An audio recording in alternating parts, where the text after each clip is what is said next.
How to fix Roblox Error Code 279 fast in 2025.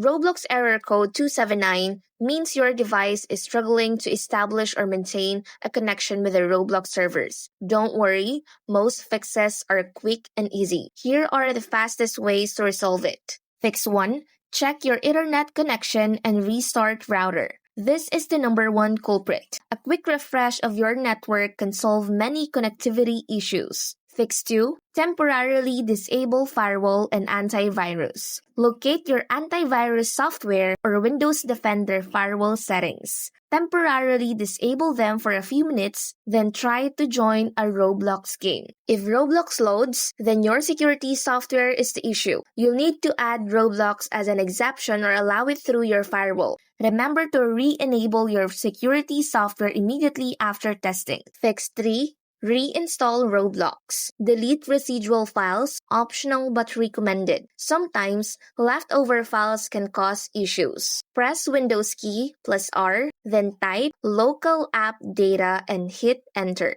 Delete the Roblox folder if it's there, then restart your computer and reinstall Roblox. Fix 4. Flush DNS cache and renew IP. On Windows, search for CMD in the Start menu, right-click on Command Prompt, and select Run as Administrator. Type the following commands one by one, pressing Enter after each. This clears your DNS cache. This releases your current IP address. This gets you a new IP address. Restart your PC and then try Roblox again. Fix 5. Try a different browser or device. This helps pinpoint if the issue is with your specific browser, app installation, or your network.